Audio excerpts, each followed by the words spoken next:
Welcome to GovCon Unscripted, where we dive into the unfiltered stories and strategies from all around the world of government contracting. Join host Chelsea Roberts as she explores how to navigate, thrive, and win in this complex but lucrative industry.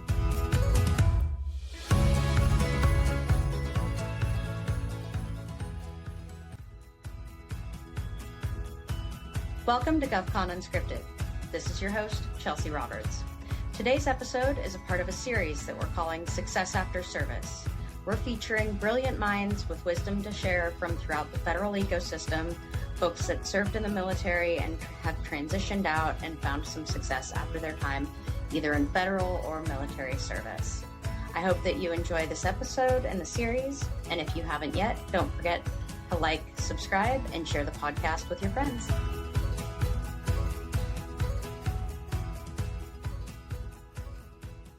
All right. Hey, everyone, and welcome back to GovCon Unscripted. I'm your host, Chelsea Roberts, CEO of Collaborative Compositions. And today I've got with us Matt MacGregor, founder, COO of Creative Defense Networks. Matt, who are you and what do you do? How's it going, Chelsea? Yeah, glad to be here.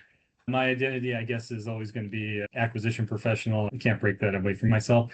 I've 20 some years as a program manager, acquisition official in the Pentagon, doing a lot of reform stuff, spent some time at MITRE, and then did some time at Anduril for a couple of years to get that industry experience. But now I'm back in the acquisition and reform business.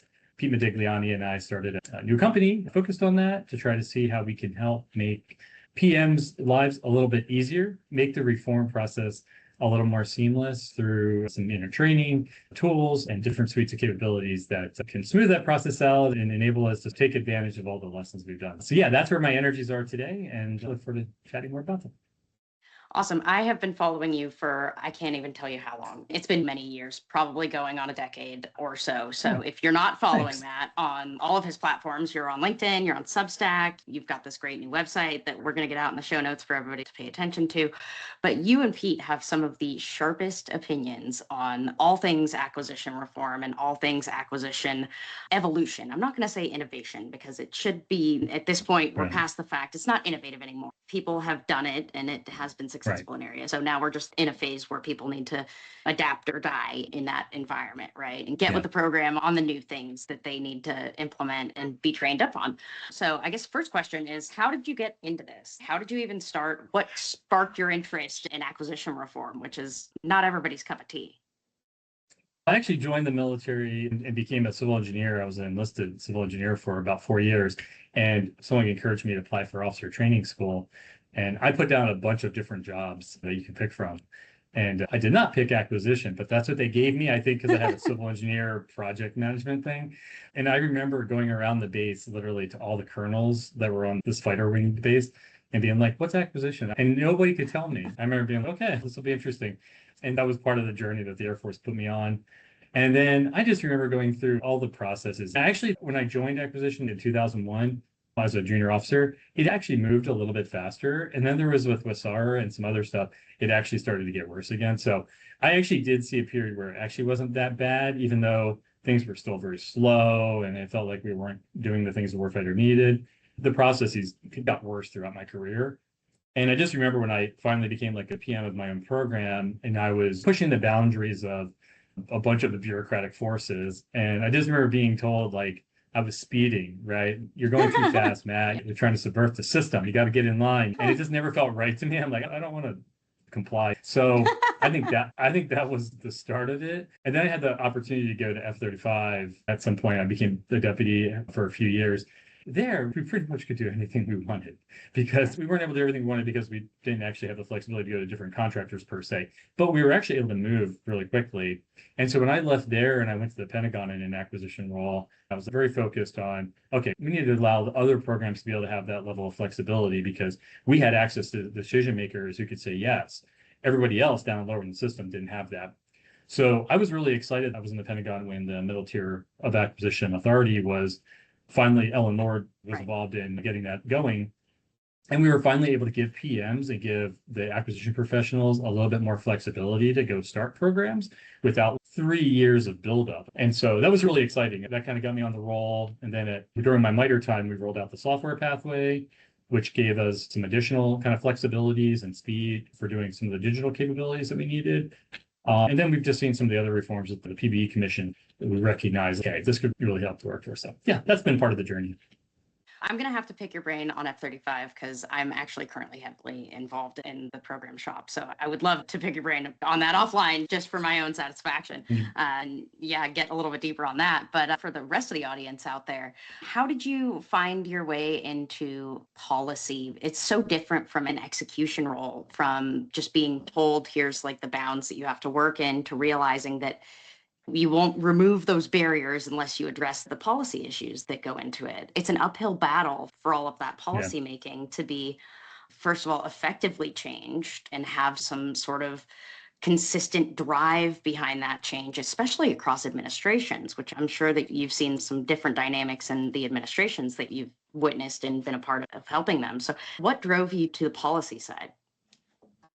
Well, once again, I don't think I pursued it. I think I was fortunate enough to be in the right place at the right time and to work for like Dr. Roper when he was doing some of the things. I think I have come to the realization. I know there's like a lot of thoughts out there about policy really driving change. Generally, I view it as less of a driver of change. I think that happens at the lower level and because of leadership. I think policy can be a limiter of change. So it puts a cap on change because the people who don't want to do something can easily go and say, DOD, blah, blah, blah, says this, that you have to do LCSP in the format that I tell you, and you have to approve it through the 50 people that I tell you have to prove it to.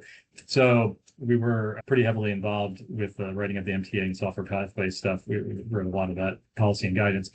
We tried to keep it really minimal, and I think we did pretty good. MTA, there are definitely some things I did not want to be in there. Sure. But you can't win all the battles. But I think we generally kept it pretty light.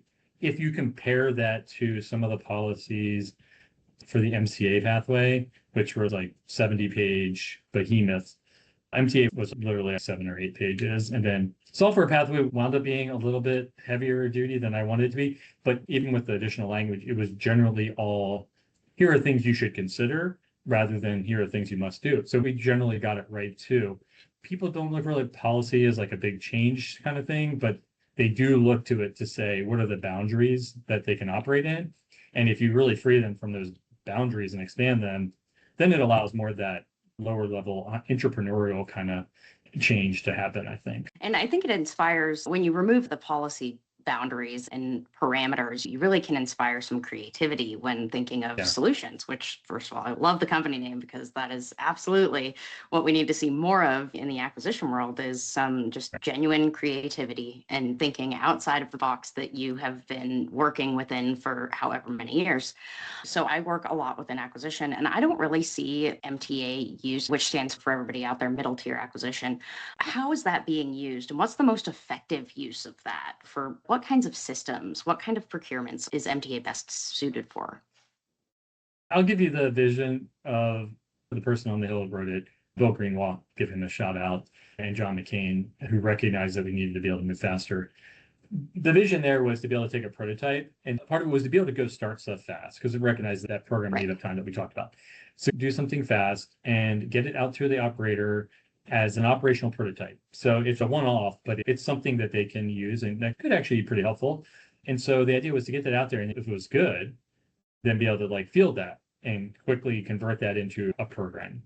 And so that was some of the thinking. And I think when we first did it, there was a big effort on the Air Force side called Century. Basically, the goal was to save 100 years of time from the acquisition system. So there were a bunch of programs that were submitted as part of that effort. We had to go through and parse, if you had used the MCA pathway versus the MTA pathway, what would have been the additional time you would have needed to take? And we calculated it was 100 years. Amongst those set of initial programs, and the Air Force really was the leader on this, there was a mix of ones that were very suited to doing a rapid prototype and being able to field something. There were other things that got put in the mix, and I'll throw in the space OPIR, which is overhead persistent infrared. That was a really complex sensor that probably should not have been on the MTA pathway. But then you had things like F-15EX, which was taking a Qatari jet and turning it into a modern Air Force jet using a lot of the same tech. And so you could have a rapid prototype cycle, and then you can move from the prototype into rapid fielding. So bottom line is I think you can use it for bigger things. F-15 is a big thing. But for things like the OPIR, where it was not very mature and it was not likely to be a rapid prototype, it wound up just becoming like an EMD phase. And I think we shouldn't be using MTA for that. We shouldn't be like maximizing the 5 years. Okay, I got 5 years to do this. And they'd be like, what if I go over 5 years? I'm like, you shouldn't be shooting for 5 years because you probably will go over. You should be shooting for 3 years, right? Yeah. And then if you need a little extra time.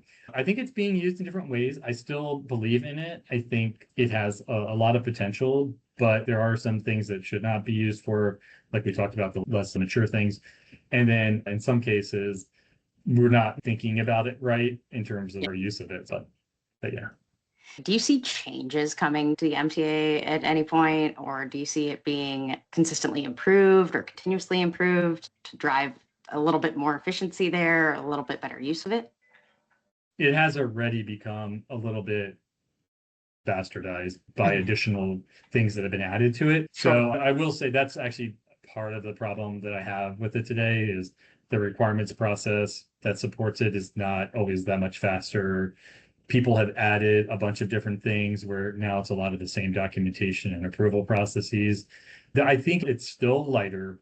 The recent NDA did get rid of the OSD. There was an OSD board for some of the bigger programs. So it did get rid of that. But I still think leaders, acquisition leaders and services and A&S should be scrutinizing any burdens that are placed on MTA so that we keep that as a really rapid pathway, because you pretty much just have a JUON kind of pathway, which is only really useful for things that can be fielded really quickly. So apart from that, MTA should be your first exploration to say, can I field something in 3 to 4 years and get it out there and get this into a sustained program?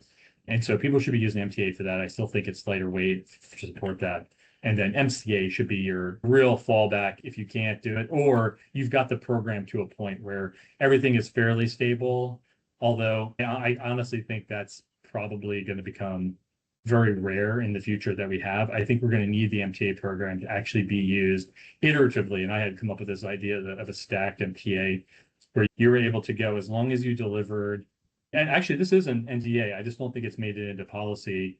But I worked on this language to say, as long as you deliver within 5 years, you can keep an MTA program going on in perpetuity. Oh. But ideally, you should be delivering 2 years because the update cycles that we need for the threats are going to be much faster. And even 2 years is crazy. We should be doing it every 3 months. We need to like slowly over time be shrinking that down for every platform, even the more advanced ones.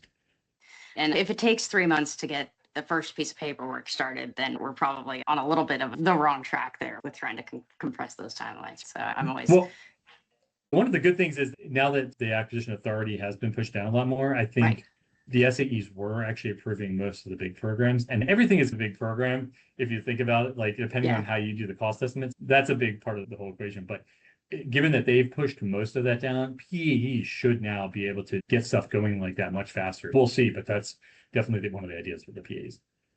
I'm actually really looking forward to seeing how that transpires and what actually comes out of that sort of restructuring and giving authority to different levels, because I've forever thought that having a portfolio approach, and I oftentimes look at it and I think about the folks down at PEO Space and Missiles who have done such a great job at managing such a broad portfolio of capabilities, of programs, and using those folks that are doing it right as a good example of how to implement that and how to make it successful. And it's just, you have to have all of the supporting factors. You have to have everything at the right place and the right time. And like everybody who's got the right attitude and like the right risk tolerance to make all of that work.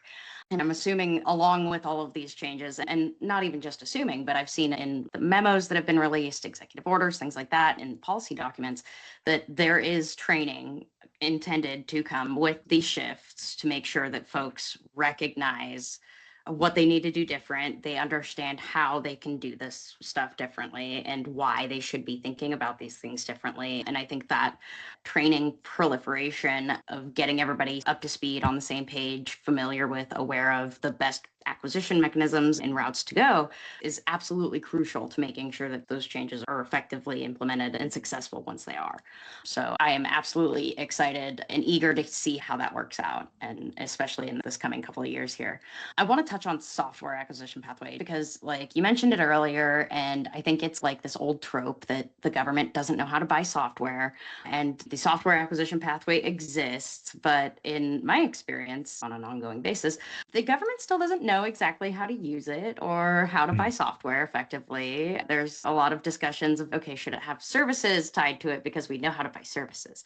And can we just call it like an added license? Can we call it some extra thing that we can just stick on there? Is it a seat? Is it a license? Is it a subscription? And it's a curious fear that I get amongst some acquisition professionals that we don't want to be tied to another subscription service, and we don't want to get vendor lock with software. How has software acquisition pathway really changed the way that the government buys software? And has it been proliferated enough throughout the acquisition shops that it is effectively changing that for industry? I do fundamentally think the pathway is flexible to do whatever people want to do on it. I will take some blame that I think when we first rolled it out, we were very focused initially, just getting people to think beyond the waterfall approach that they had used, where they had this huge list of requirements and then they have a 10-year plan to achieve them. That was our big push. So we were like getting people into Agile, have your backlog, but prioritize that and focus on 3-month deliveries. We did some really good things, which is we got like user agreements, which were supposed to guide the process for how the things are prioritized, and then also build the mechanisms for user feedback in a faster way. And then to accompany that, we had a value assessment, which is required to be done annually, which users could fill out and across different areas to say, here's how we think you're doing. And then that was paired with new metrics that we built into the formal reporting system for cycle time, and all that kind of stuff, like different delivery spans that were measured. One thing we did not do, though, I think all of that is really good. We didn't really focus too much on like how to deal with commercial software and how to think about the buy versus build. I think I have a different appreciation now after having spent time seeing Anduril stuff and Palantir and seeing some of these really good products that have come out, where the software pathway should be more of a mechanism for onboarding different commercial packages. And I definitely get the license fatigue piece. There are different models you could play with there. Those companies, if they're not pure commercial plays, I think there are different models that they're willing to adapt to. So you actually could come up with some different approaches than just like a button, a seat pay, a license per seat. They're all pretty flexible. But the software pathway, new programs that are underway should start looking at how can I rapidly onboard commercial products, maybe integrate a couple different ones. And then the big piece is understand the switching costs rather than try to architect. A lot of these shops are trying to architect the world and they have these crazy diagrams of all this interconnectivity, which you need to do some of that work. But I think they should be focused on, hey, if this software product actually does a lot of that already, I don't need to re-architect it and have them go in and do these things. I just need to understand the interfaces and I need to own some of that data there.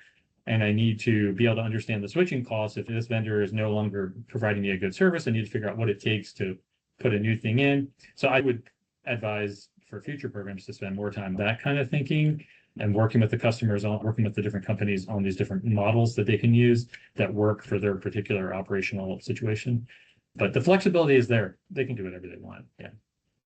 It's always interesting for me to see, and I've been a part of several software acquisitions, and I think every single one of them has looked just slightly different, and it's all for True. Yeah, everyone's got a different view on it or a different level of comfort with it. And some folks are like, yeah, it's fully commercial and it's exactly what we need. So we're going to go this route. And other people are like, they're much more concerned about the data ownership and the data flows. And like you get into some really interesting conversations about how that system works with other systems and how it's going to interact and plug in. And it's not just like a plug and play. There's so much that goes into any one of those decisions, which is just always really interesting to me to watch. So I'm also curious to see how shops and acquisition shops throughout the country are going to start effectively using that more consistently and more effectively to get their software buys done and to ultimately mix and match that with the way that they're building software internally so that they can more effectively implement systems that are park commercial and government owned the data, and like just sorting through all of those nuances that come up in any one of those software buys is always interesting for me to watch. I'm going to touch on something now that I hold very near and dear to my heart. I've been tracking and following OTAs since 2007. I'm a big fan. I leverage them consistently and effectively, and I do a lot of customer education on what they are, how to use them, where your authority is, like how you can leverage that authority to go about doing another transaction. And I've recently put out a couple of infographics on how to do standalone OTs because it's become so consortium focused that folks are, oh, I have to go and pay ATI to run a consortium for me. And I'm like, but you don't. Here's the magic of standalone OTs. You can do all of these things. You don't have to go through the third party. So I'm always curious to get thoughts, especially from folks like yourself who are also very informed, and you've done a little bit of policy on the use of OTs and how to best and effectively use those. So I'm just curious what your thoughts are on how that's become a more prominent and a more consistently used tool for the acquisition shop's toolboxes. No, I appreciate the infographics. I think you did some really helpful things for the community by putting those out. I never did as much contract policy, but I was a big fan and advocate for using them more. So we did push them for software because I do think they're particularly nice for software when you combine them with some interesting acquisition approaches. And DIU, SOCOM actually pioneered some of it, but DIU definitely 10x'd it, which is being able to quickly go out and sort through the massive companies that can do whatever and be able to take 3 or 4 of them and spend 6 months and be like, okay, how do they do? How do they perform? Are they getting it? Are they able to meet the user's needs? Are they open, curious? Are they talented? Do they have the right team? To be able to do those kind of flexible things and then make a decision at some point, be like, okay, no, we're going with this person and that's good. We're going to give them a follow-on production and we'll field that thing. And then we'll figure out what the next increment is.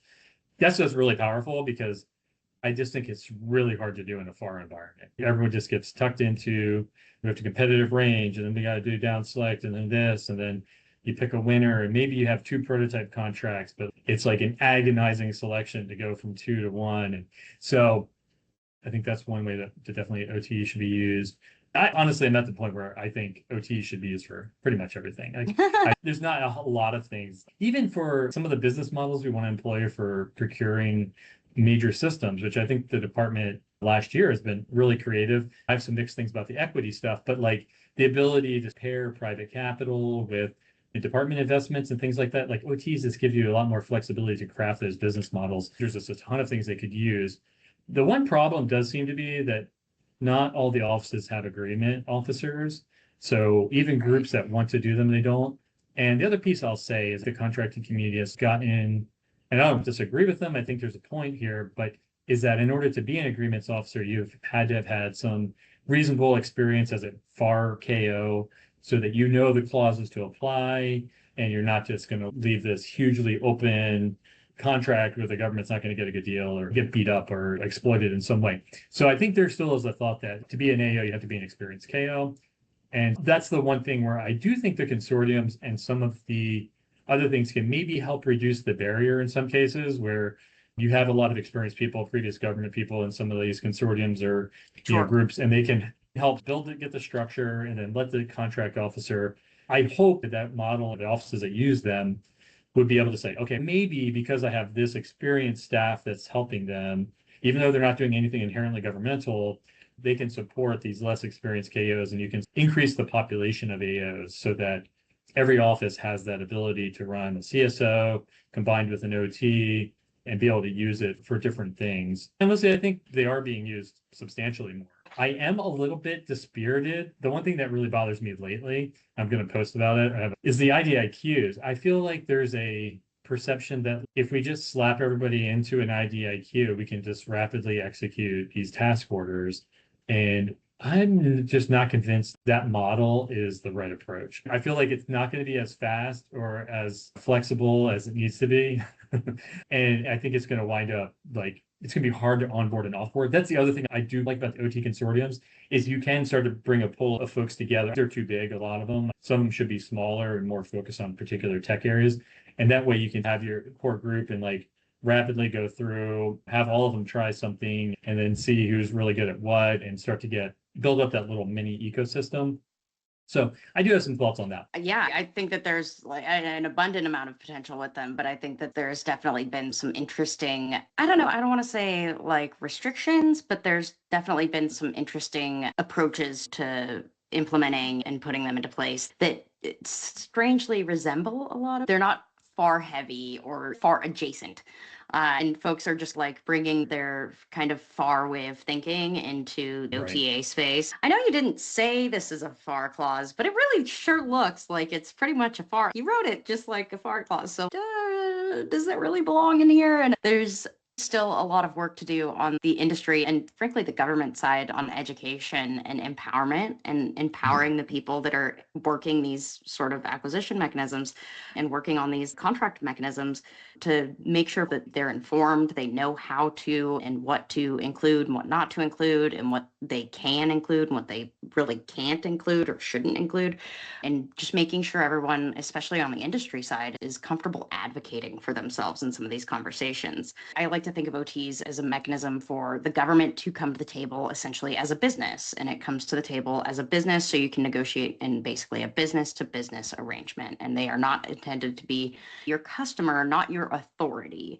And so they are really ultimately intended to be much more engaging and much more adaptable. And from a negotiation standpoint, you've got a whole lot more leverage at OTs. So like you've got to be comfortable and aware of what you can negotiate for, where your boundaries are in that regard. And it's oftentimes with FAR-based stuff, they ultimately are like, okay, we have to accept what we have and we just are going to say, thank you. Can I have another? And I'm like, okay, everybody's a glutton for punishment in this industry, right? It's just which kind you want. There's been some good articles about don't fire my OT kind of thing. Bonnie does a great job on that. And I do hear that pretty regularly from industry people that their OTs still have too much stuff in them that is driving them to wind up having to do a lot of FAR type stuff. So that's a really good point. I think that's part of the training too. Maybe it's a little bit because if you take an experienced KO who's always used that clause in every contract, that's what feels comfortable. And they feel like if they don't include it, they're risking something.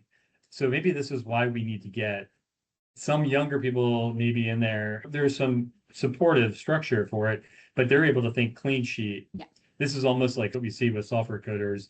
If you were coding in C+ and all these legacy languages for a really long time, and then you come over, you wind up carrying some of those habits with you, whereas coders that are coming out of colleges fresh, they don't know how not to do modern architectures. That's just how they do it. Like you tell them, yeah, don't open that interface. They're like, no, I'm going to open all. So yeah, I think there could be some benefit to getting some fresh blood into the AO pool, maybe that are willing to try some different things. And then leadership to support and say, hey, try different business models, because we really do need to lean forward on different as a service constructs. I think we underutilize leasing approaches, things like advanced market commitments for things that we want industry to go really put their own money against and things like that. I think there's a lot we could do in the OT construct with those different business models, but we need those AOs to feel comfortable doing that, to be willing to try it, and to feel like there's an exit strategy for when something doesn't work. Yeah, we absolutely have to move past this. If I don't do it this way specifically, I will go to jail. And that's what everybody told me in training. And like, I am liable. I'm holding the pen here. Like, I'm going to potentially be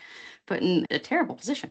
But yeah, I think that there definitely needs to be some more encouragement and some more probably opportunity for folks to come in and have fresh ideas, fresh opinion, have that top level risk cover so they don't feel like their job's at risk or they're putting themselves, their future, like progression or promotion at risk by trying something different and new. And if it fails, I was having a conversation the other day. The reality of it is like when we're doing these things in a very controlled environment, especially like if we're doing them in stateside, we're not doing it on the battlefield, actually in like live real action, the consequences of failure are so much lower that it's why not fail and try and figure it out and then do it again. There's a lot of work yet to be done on the use and the benefits of OTs, but I think that there is definitely some avenues there that we can create some drive and motivation for folks to come in and want to use them more. It's pretty cozy. Yeah, that's what I hear. It's not bad at all. Yeah, it's what they call the Fed prisons. They're just like Fed summer camps and stuff like that. So it's I kind of want to touch on one other thing before I go into where you see the whole acquisition policy, and that's a big question, but where you see acquisition policy going. And I want to touch on the fact that you mentioned IDIQs earlier. IDIQs and indefinite delivery, indefinite quantity vehicles are such a legacy monster at this point. And I think that they've become such a bigger portion of a lot of acquisition strategies, especially on industry side. It's okay, we've got these big Mac IDIQs that GSA runs mostly now, and they've got these massive ceilings, like even Shield, you're like, okay, there's like maybe $100 billion here. So yeah, everybody's going to rave about, I want $100 million contract. Everybody knows that that's not true, like not quite. But they ultimately have made some changes in this recent NDAA that allows for some different things to happen with IDIQs. And some of the policy changes were like establishing BPAs under IDIQs. And I'm just curious to get your thoughts on that. I know some people are super excited about it. Some people are like, this is pointless. Why are we doing it like this? What's the end goal behind that effort that they put in there? So I'm just curious, like, what your thoughts are on establishing BPAs under IDIQs, under several thousand vendors involved. What's the plus side? What's the downside? Yeah, if you can really set it up, if the BPA process combined with having the pool of vendors, if you can actually execute things faster and your pool of contractors, if you really can exercise that onboard, offboard, my conversations with contract officers is that besides maybe helping with some common clauses and things like that, which begs the question, should you ever have common clauses? Right? But besides maybe the TNCs being somewhat thing, most of the other stuff, it doesn't really make any of that easier. You still have to negotiate. You still have to come out. You still have to do a lot of the same paperwork for the business clearance and things like that. You still got to go through that whole process. So I just fundamentally don't know if it's really helping us move faster and be able to do the bigger pieces, these novel structures. I just think it still constrains you to doing whatever your typical cost plus kind of thing. And that's the other thing is like most of these, they allow everything. So it's pretty much contractors don't even know what they're getting into when they get on these things, but they want to be on it because it looks like a lot of money is coming. But it's going to lead to a lot of disappointment because the entry is so low on some of these things. We should be striving to get the best of the best. I think about things in a couple of different pools of talent where you have contractors who are coming up, like this part of your innovation pipeline. They're small companies and they have a certain product and they should be groomed and helped and supported and given the resources so that they can show what they can do. If they can't perform, they should be like, okay, come back in a year after you've hired some new people and you've gotten some new things, new ideas. But the people that are doing good things should be rewarded and brought in. And so I would like to see if you're going to use an IDIQ, I don't think it's the right thing, but if you're going to use it, have a high bar for it. Be able to demonstrate a high bar only in the sense of that you're bringing some real talent to the table, like your team is top notch, or you have a really top-notch product that's getting really close to prime time and you've shown it in some real-world settings, maybe an exercise or something like that. That kind of bar is what I would like to see, but I don't see that. I see a lot of things like, what are the different tech areas that you have any experience in? And things that are more favor the status quo kind of incumbents. So I don't know on the BPA side exactly how that's going to change that, but it still seems like you're still confined to a lot of the FAR stuff. And ultimately, you'd probably be better using an OT. Yeah, I love that. You'd probably be better off using an OT. That's probably going to be one of our biggest clips for this episode. Well, also, yes, 100%. But we will also get your blog into the show notes. So everybody who like listens to this, finds this episode, will also find your blog because you've got some fantastic insights that I adore, like some of the best top-notch writing in defense and acquisition reform news. So I got to give that to you and Pete both. Just absolutely fantastic voices in the industry. So last question to wrap this up. Where do you see acquisition reform going now? It seems like we've probably turned a bit of a corner with all of the things that happened last year. It was a big change. There was a lot of a push for change quickly, a lot of acquisition reform that did take place and ultimately made it into policy and wasn't just the memos and orders that we saw come out. So what do you think is next in the next couple of years here? Where do you see the acquisition landscape changing, improving, getting worse? Give us your thoughts.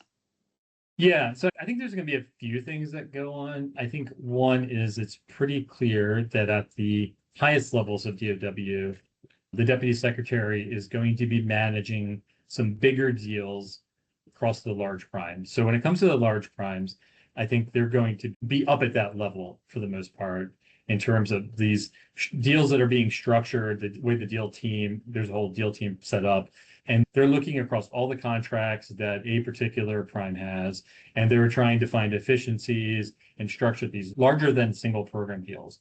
So I think we're going to see, that's going to be interesting to see how that plays out. I think we're going to get some surprises like the L3 investment where they just throw $1 billion for this and that in there, and there's equity things in there. I don't have any sway in that. I don't think it's a policy thing. That's a leadership thing, and that's the way the leadership wants to go. So I think that's going to happen. It's going to be interesting to follow.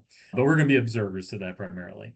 But we don't have to be observers, is that the PAEs are fundamentally being given a much more expanded authority. Some of them are being given head of contracting authority.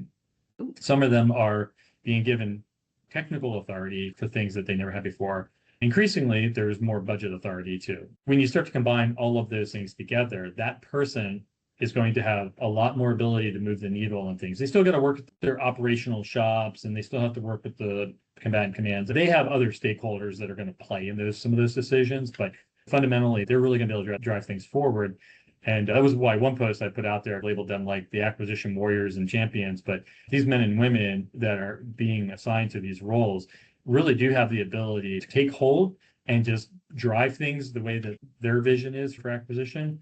And I think they're going to be given a lot of leeway to do it. Both the Hill seems supportive of it and the DoD leaders. So I think the next year we'll see some different processes, different PAEs using different approaches, some taking more control, some still trying to play within the system. So we're going to see a lot of flavor of different things. But bottom line is we will learn a lot about, hey, what's working? What is industry responding to? And this is where I think that feedback cycle is going to be really important, especially for some of these industrial capabilities that we really need them to put a lot of private money against.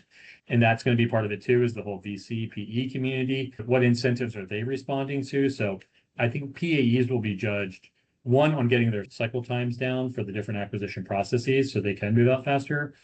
One is building risk hedges in their portfolios so they're not hyper dependent on one program.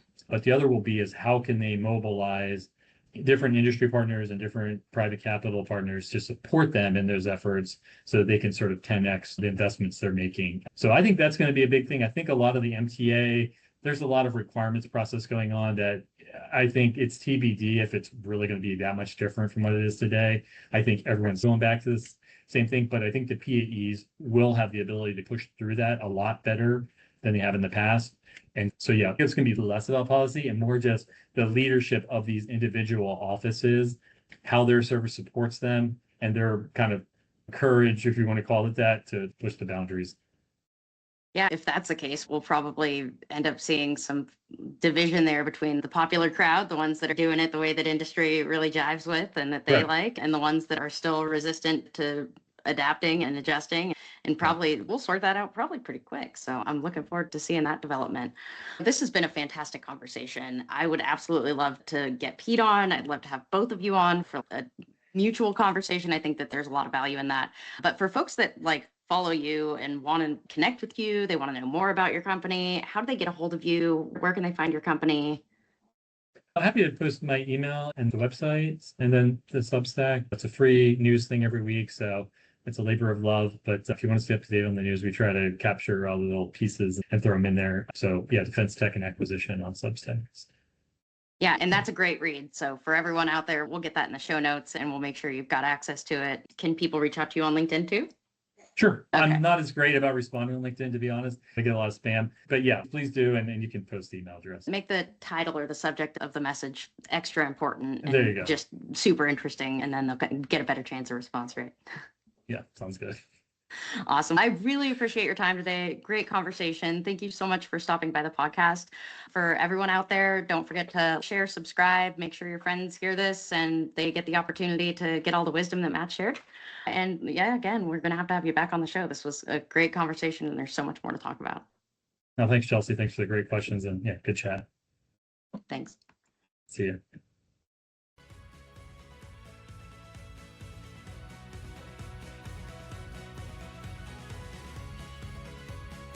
Thanks for listening to this episode of GovCon Unscripted with your host, Chelsea Roberts. Do you have a GovCon story or need guidance in government contracting? Connect with Chelsea on LinkedIn to be a guest on the show or to enhance your business strategy. Don't forget, your network is your net worth. If you liked what you heard, don't forget to subscribe, leave a review, and share this episode with your growing GovCon community.